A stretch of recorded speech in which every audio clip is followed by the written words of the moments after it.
नमस्कार, मैं राजेश पोलखोल बाहुगुणा और आप देख रहे हैं पर्वतवाणी लाइव। मैं इस समय कांग्रेस मुख्यालय राजपुर और देहरादून पे खड़ा हूं और यही वो प्रांगण है, यही वो जगह है जहां पर एक दो दिन पूर्व बड़ा अजीब सा माहौल पैदा हो गया था। हाथापाई तक की नौबत आ रही थी और क्या कुछ नहीं हुआ है वो सब आपने देखा है। क्या हुआ है, क्यों हुआ है, ये सब चीज़ों पे आज हम बात करने के लिए कांग्रेस भवन पहुंचे हैं। किसी प्रवक्ता से बात करेंगे। एक बार थोड़ा सा कैमरामैन को कहूँगा कि बड़े अच्छे अच्छे पोस्टर बैनर भी लगे हुए हैं, लेकिन ये सारे पोस्टर बैनर थता बता रहे हैं उस घटना को और जिस घटना को लेकर हम यहाँ पहुँचे हैं। एक घटना यहाँ घटित हुई है और राजेंद्र शाह जी के साथ में जो हाथापाई हुई है, जिस तरह से उनके साथ में व्यवहार हुआ है, उस पर हम आज बातचीत के लिए पहुंचे हैं, तो बने रहें। अब बातचीत के लिए कांग्रेस की मुख्य प्रवक्ता गरिमा दसोनी जी हैं। दसोनी जी, सबसे पहले समय देने के लिए बहुत बहुत धन्यवाद। धन्यवाद आपका, नमस्कार। और समय बड़ा बलवान है, आपने हमें समय दिया है, लेकिन क्या कांग्रेस का समय अच्छा नहीं चल रहा है? बड़ी गुत्थम गुत्था यहाँ पे देखने को मिल रही है। हो क्या रहा है कांग्रेस में? नहीं, शुभ शुभ बोलिए। कांग्रेस का समय कल भी अच्छा था, आज भी अच्छा है और कल भी अच्छा रहेगा।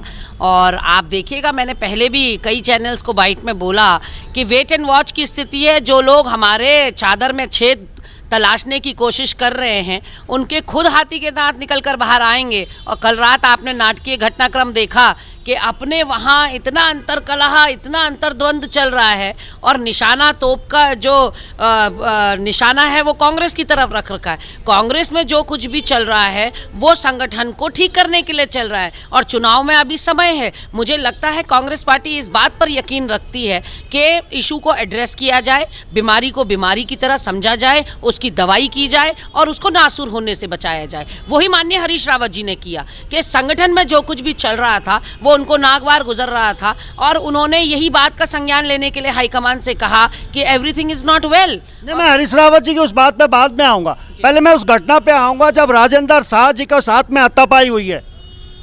ये घटना और कांग्रेस मुख्यालय में हुई है, इस पे आऊंगा। बहुत दुर्भाग्यपूर्ण घटना है और मैं इस घटना की निंदा करती हूँ। लोकतंत्र में इस तरह की हाथापाई की इजाज़त किसी को नहीं है। आपकी वैचारिक मतभिन्नता हो सकती है, आप में कहा सुनी हो सकती है, एक हेल्दी डिबेट का एनवायरनमेंट हो सकता है, लेकिन मुझे लगता है कुछ अति उत्साही कार्यकर्ताओं को नागवार गुजरा उनके अपशब्द बोलना, क्योंकि ऐसा सुनने में आया है कि किसी नेता के लिए अपशब्द बोले गए थे और उसी के चलते हमारे कुछ युवाओं ने इस तरह की हरकत की है। मैं उसको जस्टिफाई या एंडोर्स बिल्कुल नहीं करती। इस तरह की घटनाओं का खंडन भी होना चाहिए, निंदा भी होनी चाहिए, लेकिन ये बात ज़रूर है कि जो लोग महत्वपूर्ण पदों पर बैठे हुए हैं, जिनको महत्वपूर्ण जिम्मेदारी संगठन ने दे रखी है, उनको भी अपना आचरण गरिमामयी रखना चाहिए ताकि किरकिरी ना हो, ताकि छवि धूमिल ना हो। उनको भी अपने मुंह से निकला हुआ एक एक शब्द ऐसा होना चाहिए कि वो आने वाली पीढ़ी के लिए मॉडल बने, अनुसरणीय और अनुकरणीय बने। तो जब हम ही हल्की बात कहेंगे जो महत्वपूर्ण पदों में बने हुए हैं, तो ऐसे में कब कोई हमारे साथ बदतमीजी कर जाएगा हमको खुद पता नहीं चलेगा। तो आधे हम खुद जिम्मेदार होते हैं कि सामने वाला हमारे साथ कैसे बिहेव कर रहा है। ये इशारों में बातें क्यों हो रही हैं कि इशारों को अगर समझो, राज को राज रहने दो। अब राज वाली तो कोई बात ही नहीं है इसमें। जहाँ तक मुझे लग रहा है आपका इशारा सीधा राजेंद्र शाह जी के ऊपर है कि उनको भी ऐसी कोई टिप्पणी नहीं करनी चाहिए थी। टिप्पणी चलिए मान लेते हैं, टिप्पणी राजनीति में होती है, लेकिन कतई ये इसके लिए ये नहीं होना चाहिए कि हाथापाई हो जाए। कल उनके साथ हुई है, आपके साथ भी हो सकती है। इस तरह से तो कैसी परंपरा लोकतंत्र में स्थापित हो रही है कांग्रेस में? ऐसी कैसी लोकतंत्र में परंपरा स्थापित हो रही है मैडम? गलत है। मैंने बार बार मैं निंदा कर रही हूँ उस घटनाक्रम का और बार बार मैं उसको कह रही हूँ कि ये दुर्भाग्यपूर्ण हुआ जो भी कुछ भी कल घटित हुआ। लेकिन मैं आपको याद दिलाना चाहती हूँ, ऐसा ही एक वाकया तब हुआ था जब बंशीधर भगत अध्यक्ष बनाए गए भाजपा के अंदर और रात के 9 बजे अजय भट्ट की नेम प्लेट को उखाड़ा जा रहा था भाजपा के कार्यालय से। तो अजय भट्ट के मीडिया सलाहकार बलराज सोनी गए और मारपीट हुई बंशीधर भगत और अजय भट्ट के समर्थकों में। यदि आप अपने मन मस्तिष्क से थोड़ा सा धूल हटाएंगे तो आपको याद आ जाएगा प्रकरण। मैडम, मैं वो करना चाहूँगा, मैं भाजपा का प्रवक्ता थोड़ा हूँ, मैं एक पत्रकार हूँ। मैं आज कांग्रेस का व्यू जानने के लिए आया हूँ। आज मैं बिल्कुल कतई ये नहीं चाहूँगा कि आप भाजपा पे कटाक्ष करें। आपके घर में छेद हैं, आपके नाव में छेद हैं, वो नाव के छेद कैसे बंद होंगे मैं तो ये जानने के लिए आया हूँ। भाजपा के छेद छोड़ देते ना, उनके यहाँ जाके बात करेंगे। देखिए, अगर आप पत्रकार हैं तो यह आपकी जिम्मेदारी है कि आप प्रदेश के सारे घटनाक्रम पर नजर बना के रखें।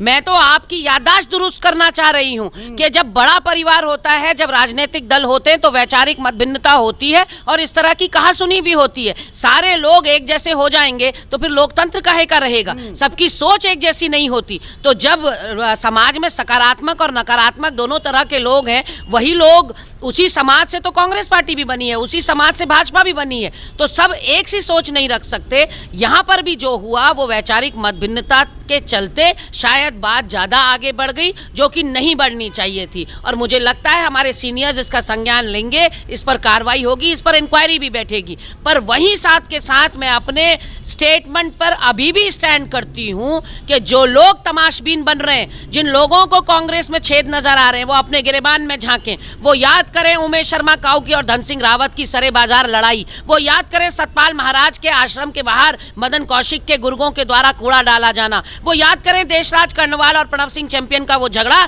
जो कोर्ट तक पहुंच गया। वो याद करें हरक सिंह और शमशेर सिंह सत्याल का 4-4.5 साल तक चली हुई नूरा कुश्ती, जिसकी वजह से कर्मकार कल्याण बोर्ड को नुकसान हुआ। लंबा आपने जो है घुमा फिरा के फिर वहीं पंच मार दिया। अंत में मैं ये जानना चाहूंगा कि जो घटना हुई है, ये घटना पहली घटना नहीं है। 2017 की अगर हम बात करें, सैंसपुर विधानसभा को लेकर इसी प्रांगण में कुर्सी मेज चले थे।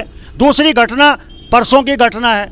इस तरीके की घटनाएं ना हो, इसके लिए एक चुनाव आपके यहाँ अनुशासन समिति भी होती है। क्या अनुशासन समिति इस पे कोई कार्रवाई किसी के खिलाफ करेगी? बिल्कुल, उस वक्त भी लोग निष्कासित किए गए थे और इस वक्त भी इसका संज्ञान हाईकमान लेगा, हमारा प्रदेश नेतृत्व लेगा, ऐसा मुझे पूर्ण भरोसा है। और इतनी परिपक्वता हमारे नेतृत्व में है कि वो सूझबूझ के साथ इंसाफ करेंगे। लेकिन 2017 का वाकया इससे बिल्कुल भिन्न था। उसमें किसी की किसी से हाथापाई नहीं हुई थी, किसी की कोई मारपीट नहीं हुई थी। हाँ, कुछ गुस्साए हुए लोगों ने कांग्रेस भवन आकर फर्नीचर की तोड़फोड़ करी थी, क्योंकि मैं प्रत्यक्षदर्शी हूँ, मैं गवाह हूँ उस पूरे घटनाक्रम की। उसमें किसी दो गुटों के बीच में लड़ाई नहीं हुई। यहां पर भी जो हुआ है वो भावनाएं आहत हुई हैं, वो उन युवाओं की भावनाएं आहत हुई जो कुछ सामने से बोला गया उससे। लेकिन जो उन युवाओं ने कदम उठाया, मैं उसके पक्ष में बिल्कुल नहीं हूं। ये काम नहीं होना चाहिए था, इसकी सब तरफ निंदा हो रही है और जो काम गलत है वो सबके लिए गलत है, उसको सही बिल्कुल नहीं ठहराया जाए। चलिए, समय देने के लिए बहुत बहुत धन्यवाद। बहुत धन्यवाद आपका भी। चलिए, ये कांग्रेस की प्रवक्ता हैं गरिमा दसोनी जी, और गरिमा दसोनी जी बहुत सारी के सवालों को, अभी भी उनके सवालों के जवाब तलाशने बाकी हैं, सवालों को सवाल बना के रख दिया है। आने वाला समय बताएगा। 2022 का दंगल शुरुआत हो चुकी है, राजनीतिक दल तैयारी कर रहे हैं। तो क्या कांग्रेस अपने दल के अंदर लोगों से लड़ेगा या भाजपा से लड़ेगा, किससे लड़ेगा, ये तो आने वाला समय बताएगा। तो अभी के लिए बस इतना ही। देखते रहिए पर्वतवाणी लाइव।